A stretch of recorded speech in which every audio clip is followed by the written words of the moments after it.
بسم اللہ الرحمن الرحیم۔ معزز ناظرین السلام علیکم۔ نیاز امام جعفر صادق علیہ السلام، جنہیں کہ ہم کنڈے بھی کہتے ہیں، ان کے بارے میں چند عوامی غلط فہمیاں ہیں اور ان کی اصلاح بہت ضروری ہے۔ اس سے پہلے کہ ہم ان غلط فہمیوں کا آپ کے ساتھ تذکرہ کریں، اگر آپ ہمارے چینل پر نئے ہیں تو ہمارے چینل کو سبسکرائب کریں تاکہ ہماری مزید نئی آنے والی ویڈیوز آپ تک پہنچتی رہے۔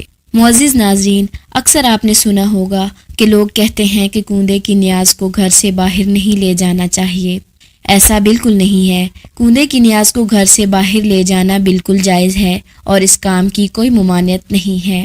اکثر اوقات ہم سنتے ہیں کہ اگر کوئی خاتون حالت حیض میں ہے یا اگر کوئی مرد اور عورت حالت جنابت میں ہے تو وہ نیاز نہ بنا سکتے ہیں اور نہ کھا سکتے ہیں۔ ایسا بالکل بھی نہیں ہے۔ کوئی خاتون اگر حالت حیض میں ہے یا کوئی مرد اور عورت اگر حالت جنابت میں ہے تب بھی وہ یہ نیاز بنا سکتے ہیں اور کھا بھی سکتے ہیں۔ 22 رجب کو کنڈے کی نیاز دینے کا بہت ثواب ہے، لیکن نیاز امام جعفر صادق علیہ السلام ماہ رجب میں اور اس کے علاوہ پورے سال میں کبھی بھی بنائی اور کھلائی جا سکتی ہے۔ پہلے زمانے کے مومنین نیاز امام صادق علیہ السلام کو کنڈے میں رکھ کر پیش کرتے تھے، لیکن ایسا کرنا کوئی شرعی حکم نہیں ہے اور بالکل بھی ضروری نہیں ہے۔ آپ نیاز کے لیے کوئی بھی برتن استعمال کر سکتے ہیں۔ کنڈوں کی نیاز میں آپ کچھ بھی پکا سکتے ہیں، صرف میٹھی پوڑیاں پکانا ضروری نہیں ہے۔ معصومین علیہ السلام نے کبھی بھی نیاز وغیرہ میں کسی مخصوص کھانے کو پکانے یا کسی کھانے کو نہ پکانے سے منع نہیں کیا۔ یہ ضروری نہیں ہے کہ نیاز کو ساری رات میں ہی پکائیں اور پھر دن میں کھلائیں، بلکہ دن میں بھی بنا کر کھلائی جا سکتی ہے۔ لکڑہارے کی کہانی کسی بھی مستند شیعہ کتاب میں موجود نہیں ہے، لہٰذا اس کو پڑھنے کے بجائے مستند کتابوں میں موجود معصومین علیہ السلام کے مستند واقعات کو ہی پڑھا جائے۔ نیاز پر جو ختم دلایا جاتا ہے اس میں مستند واقعات کے ساتھ ساتھ تلاوت قرآن، حدیث قصہ اور دعائے توسل وغیرہ کو پڑھا جائے اور مومنین کی صحت و سلامتی کی دعائیں کی جائیں۔